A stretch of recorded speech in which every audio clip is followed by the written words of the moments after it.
Hi everyone. Greetings. We're in the Proclaimer's book, in the chapter about development of the organization structure, page 220. The subheading is Benefits of Theocratic Direction. So I'll begin the reading. It is obvious that if teachings, standards of conduct, and organizational or witnessing procedures could be decided on locally, the organization would soon lose its identity and unity. The brothers could easily be divided by social, cultural, and national differences. Theocratic direction, on the other hand, would assure that benefits from spiritual progress would reach out to all the congregation worldwide without hindrance.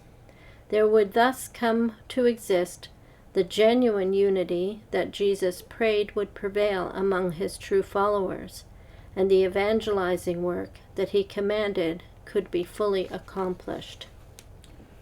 And then in the next paragraph, a lengthy one, they have a question in the margin that leads into the argument here, which is, was Rutherford simply trying to gain greater control? It's evident, therefore, that by the time this book comes out in the 1990s, they're dealing with propaganda, and they're dealing with it by counter-propaganda, namely that the critics, Ray Franz, James Penton, David Reed, Dwayne McNally, etc., are all saying the same thing, that it basically this cult was built by two men. And there's a lot of proof of that, and we'll get into the counter-proof that Watchtower wants to use here. They say, however, it has been claimed by some that by advocating this organizational change, J.F. Rutherford simply was endeavoring to gain greater control over the witnesses, and that he used this means to assert his own authority. Was that really the case? There is no doubt that Brother Rutherford was a man of strong convictions. He spoke out forcefully and without compromise for what he believed to be the truth. He could be quite brusque in handling situations when he perceived that people were more concerned about self than they were about the Lord's work. But Brother Rutherford was genuinely humble before God. One almost chokes on that line. As Karl Klein, who became a member of the governing body in 1974, later wrote, quote, Brother Rutherford's prayers at morning worship endeared him to me. Though he had such a powerful voice, when addressing God, he sounded just like a little boy talking to his daddy. What a fine relationship with Jehovah that revealed, end of quote. Brother Rutherford was fully convinced as to the identity of Jehovah's visible organization, and he endeavored to make sure that no man or group of men would be able to hinder brothers locally from receiving the full benefit of the spiritual food and direction that Jehovah was providing for his servants. Although Brother Rutherford served for 25 years as president of the Watchtower Society and devoted all his energy to advancing the work of the organization, he was not the leader of Jehovah's Witnesses, and he did not want to be. At a convention in St. Louis, Missouri in 1941, shortly before his death, he spoke about the matter of leadership, saying, I want to let any strangers here know what you think about a man being your leader, so they won't be forgetting. Every time something rises up and starts to grow, they say there is some man, a leader, who has a great following. If there is any person in this audience who thinks that I, this man standing here, is the leader of Jehovah's Witnesses, say yes. The response was an impressive silence, broken only by an emphatic no from several in the audience.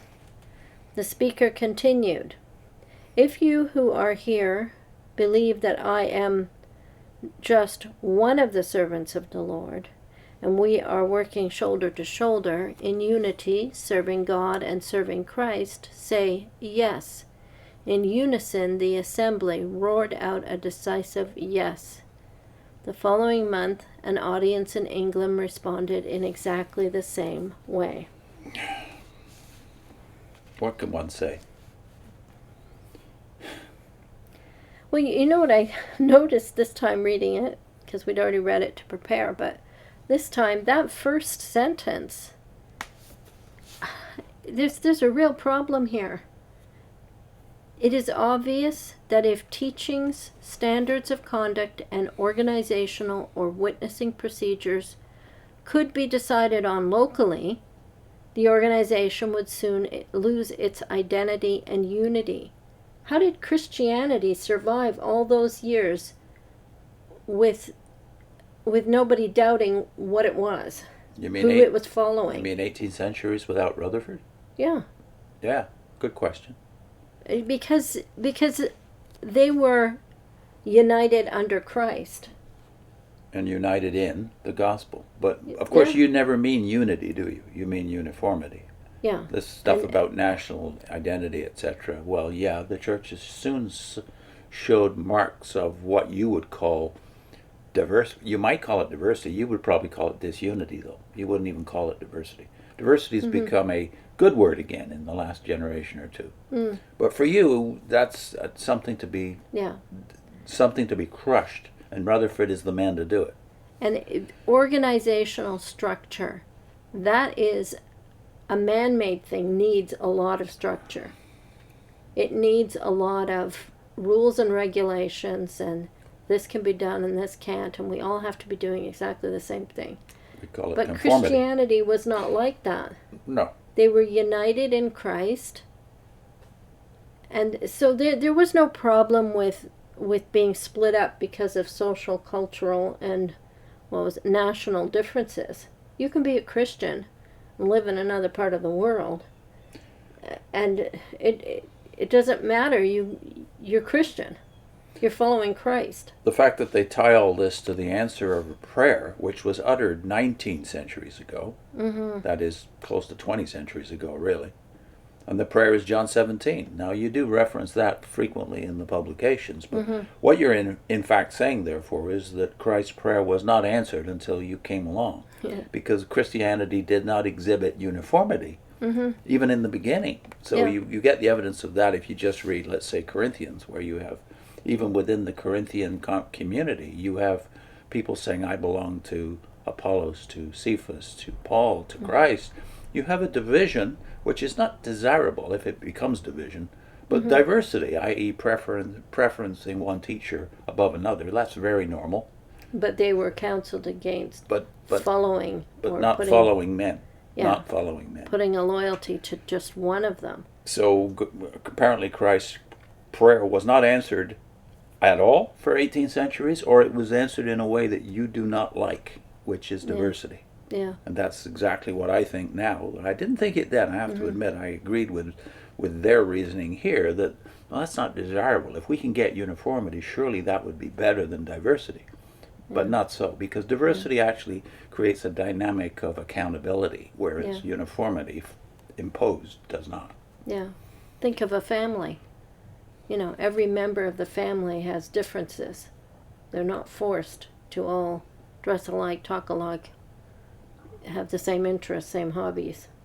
If you want evidence, though, and you need persuading that the early church was united and has remained united up until now, just look at the creeds. We still recite the same creeds that they recited 1,500 years ago. Yeah. So basic Christianity has remained united for 20 centuries. Yeah.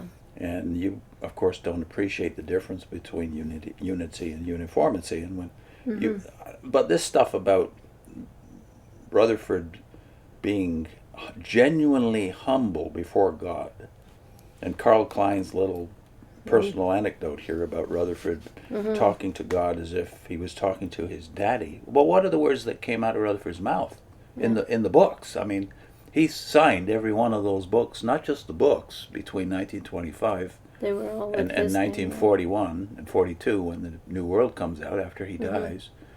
All the books are signed by him up until the New World, and the booklets too. Yeah. There's only one exception I can think of, and that's Van Amberg's kids' book back in 1924, The Way to Paradise. And humility should be demonstrated before men. If he was humble before God, he certainly wasn't humble before men. He was the boss, and what he said goes. I certainly agree that he seems to have thought he had a personal pipeline to God, to Jehovah, and he refers to him all the time, as you know, as Jehovah. Does he ever say in any of the books, Abba, Father, which is the mark of the Spirit? Did he pray, Daddy, Father, Abba? I don't know. Did he always say Jehovah? The evidence of his publications is that he never used that kind of vocabulary. Father, yeah. It's usually Jehovah that you see in his publications when he's talking about God. Yep. Mm-hmm. And as to, again, the humility, which continues to be the stress, because they spend 2 whole pages just on this issue of him being accused of being a one-man cult. Yeah. As Russell was, but far less emphatically than Rutherford was. But the same thing was true of Russell in that all the books were him. They were from him. The 6 volumes are signed by him. That's right. And so when your name is there, that's why people ended up calling them Russellites. Because that was evident that he was their leader. And then if you were in among them, they thought he was the FDS.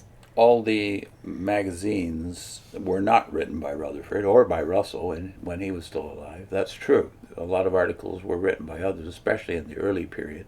Mm-hmm. But they were all under the supervision of J.F. Rutherford after 1917. He was the man you had to account to. So made the final and the seal. fact that his name is on all the public publications. Mm-hmm. That's for the witness of the Jehovah's Witnesses to God after 1917 is Joe Rutherford's publications, and dozens of them, because you don't realize how many booklets were published. Mm-hmm. Although he wrote far more books than Russell did, he also wrote dozens of pamphlets, and the pamphlets tended to be even more inflammatory than the books. Mm-hmm. And that's what got them in so much trouble, especially in the 1930s. But again, the one name on all of those publications. Think of the New Testament, though. Yeah. The New Testament has a numerous writers, at least 8 writers for the different books, and sometimes the book isn't even about that person. Like I'm thinking of Luke. He's not talking about himself. He's talking about what different ones are doing. His name isn't even in Luke and Acts. That's an amazing thing to think about. Nor is Matthew's in Matthew or Mark is in Mark. Yeah. But we know there's at least 8 writers in the New Testament, some of whom do sign. Paul signs his letters. Yeah. Hebrews is not signed at all. And James signs his. Peter signs his. Yeah. But there's no one authority who is overseeing the work. And personal letters. I mean, they end up being our New Testament. Personal letters from one person to another.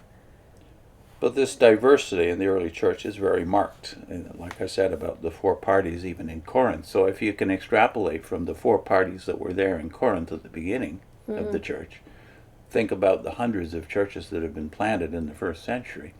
What's going to be the case? There's going to be local leadership. There's going to be not one expression of God on earth, a centralized governing body. That's no evidence at all of that, despite Watchtower and some churches' propaganda.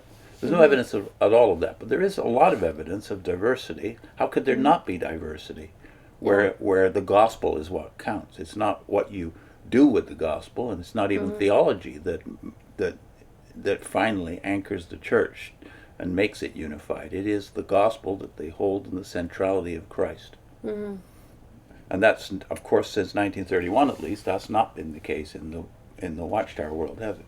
No. Christ is, as I would say, increasingly as the decades went by, Christ has retreated from the center. But that became marked first in Rutherford's period when he rebranded the Bible students as Jehovah's Witnesses. Mm-hmm. What's our link? We were going to put in the description a couple of recommendations. The Watchtower History Channel, especially if you're tracing the history, they do good work. And then a new book that's come out in the last year or 2, right? Persson? Yeah, Rutherford's Coup. Very well researched. I haven't read it yet, but there are rave reviews about it, giving the details of what actually happened in this period. Mm-hmm.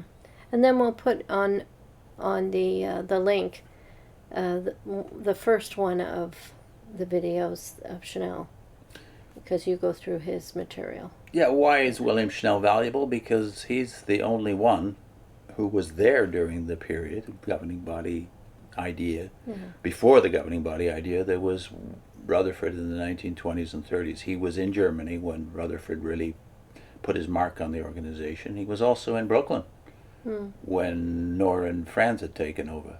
So he's got some unique first-hand. insights, first-hand insights into Yeah.